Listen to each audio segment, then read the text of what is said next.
Welcome, ladies and gentlemen, anything in between or none of the above, to We Love Your Deck. One of the many alternative win conditions in the format and one of my personal favorites, Voltron, a commander-focused strategy about beefing up your commander and swinging in with them to get to that special 21 damage on your opponents to get the win. This is normally a white-focused strategy, getting you access to all sorts of powerful equipment, but what if I told you you could achieve a similar strategy with mono-green auras?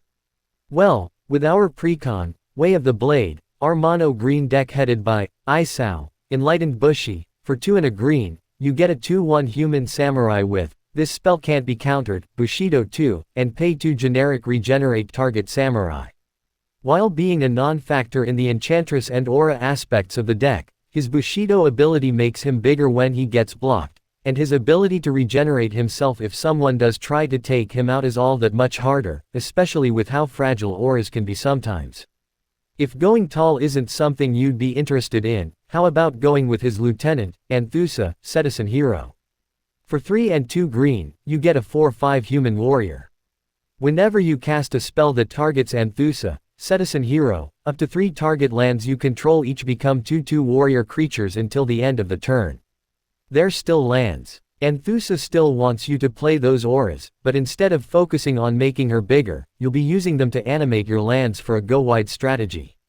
But be careful, though, these are still your lands, so if they're not protected, they could put you severely behind.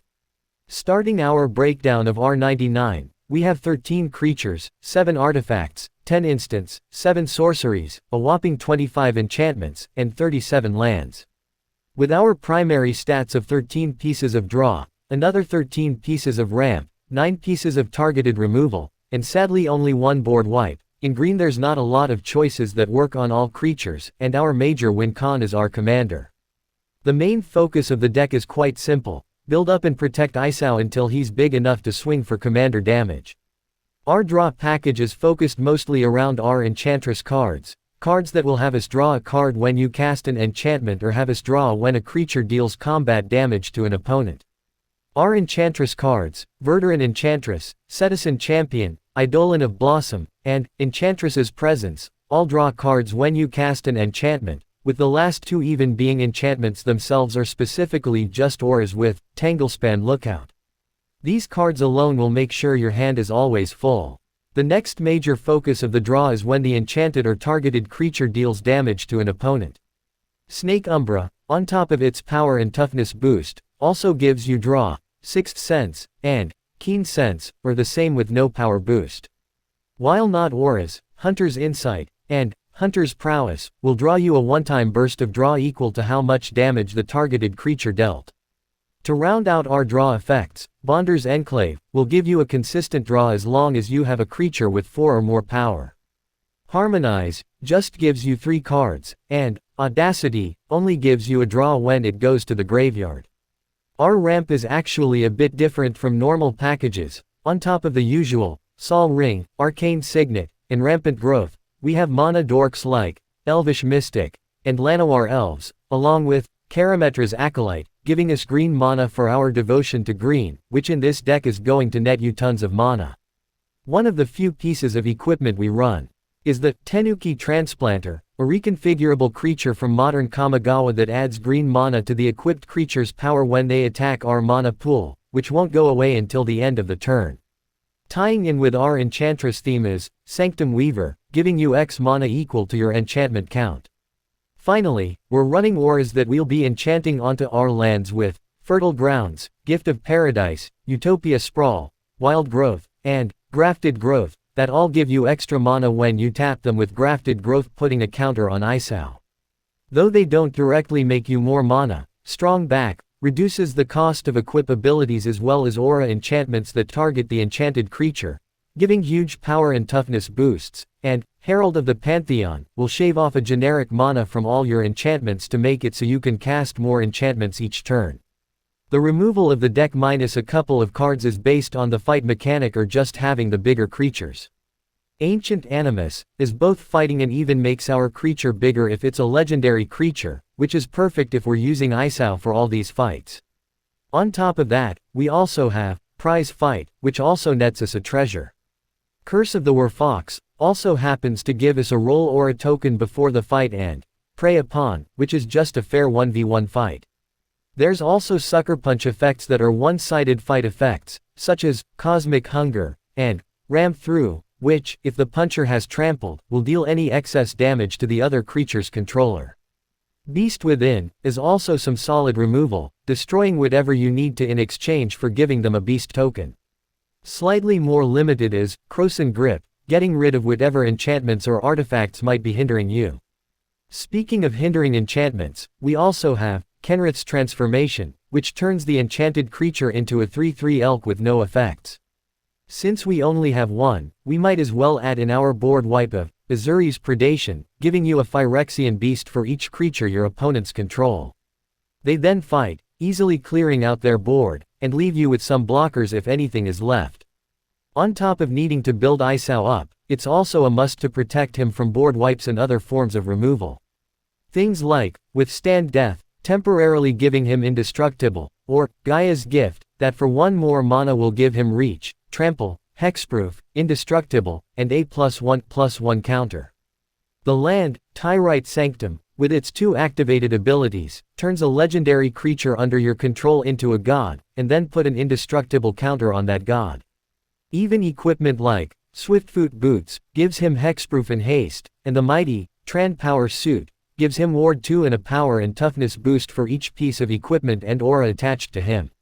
The last 2 are auras. Crystal Carapace gives a substantial power and toughness boost along with Ward 2, and Canopy Cover, which puts in tons of work for this deck. The enchanted creature can't be the target of your opponent's spells and abilities, and it makes it so they can't be blocked by flying creatures or creatures with reach. Speaking of making him hard to block, we have a small package for that as well. Silent Arbiter is perfect for a Voltron deck, making it so only one creature can attack each combat and only one creature can block, which also protects you from any retaliation from bigger board states. Alpha Authority is a reverse menace, meaning the enchanted creature can only be blocked by one creature. To make him completely unblockable, we have Rogue's Passage to get in for all that wonderful commander damage. Other than our auras, we have other means to make Isao bigger, such as +1/+1 counters and doubling effects. Opal Palace is a filter land that, as you cast him, will put counters on him for each time you've cast him from the command zone, and Oron Reef, the Vastwood, puts a counter on each green creature you had enter the turn. A perfect pair for all our enchantments is Generous Visitor, which puts a counter on any creature when you cast an enchantment, so that's tons of counters to spread around even onto your opponent's creatures as a political gesture. Even 1 of 2 counters will get out of control in a few turns with Hydra's Growth, doubling up the amount of +1/+1 counters on the enchanted creature during your upkeeps. Or if you've made him big but not quite big enough, Unnatural Growth will double the power of each creature you control during combat. Now the major focus of the deck is the means that make Isao a threat. The handful of equipment we're running helps this immensely with things like Hero's Blade, which, if it's out before you cast, Isao will equip for free, which is great since it does have a high equip cost. Hero's Heirloom will give him the much needed haste and trample to rush down the opponents. While unable to defeat Nicol Bolas, Blackblade Reforged will however help defeat your opponents, making Isao huge for each land you control, or if you need a temporary boost, we have Primal Bellow to give him a surge for each forest you control. Or the Aura version, Blanchwood Armor, being the permanent version. With Indomitable Might, you get a solid buff, and we can assign combat damage as if the damage wasn't blocked. Just for a huge increase in his power, Prodigious Growth gives him a whopping +7/+7 in trample. The hugest boon to Isao is Ancestral Mask, giving him +2/+2 from not only your enchantments but also anything your opponents control as well.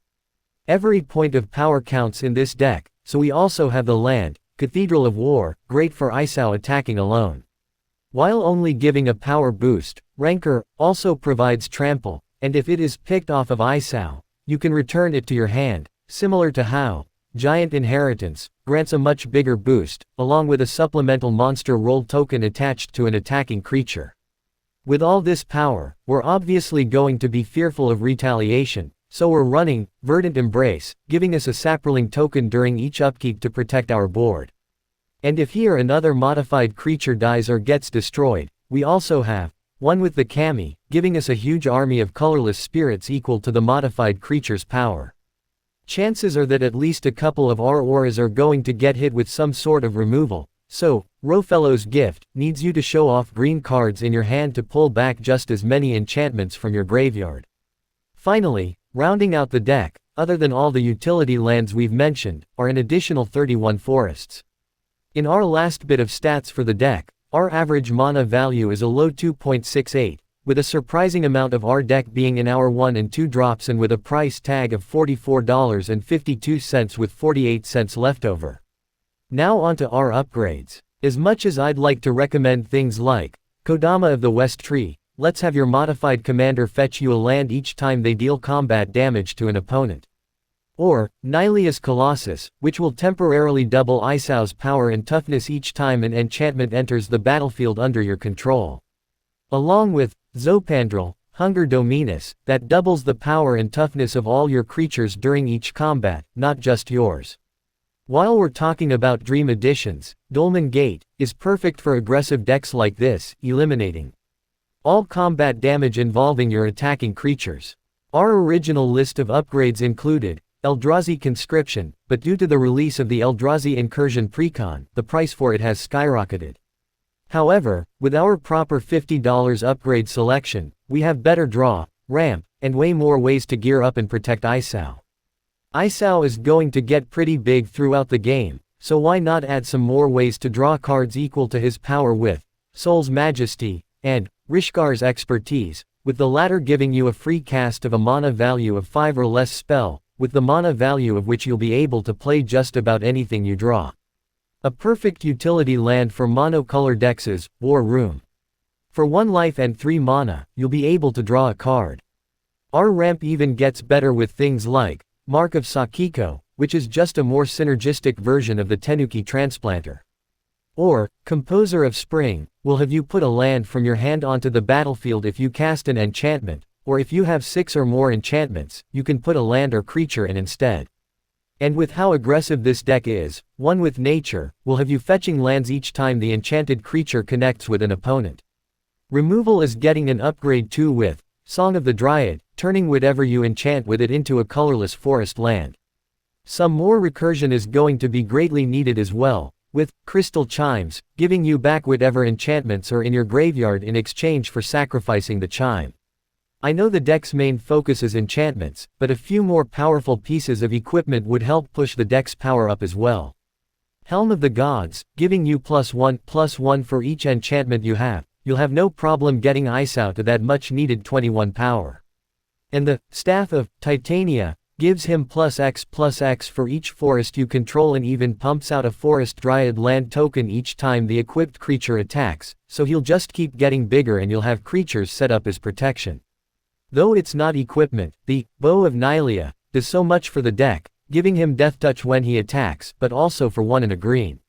You'll be able to put a +1/+1 counter on something, shock a creature with flying, gain 3 life, or put up to 4 cards from your graveyard on the bottom of your deck.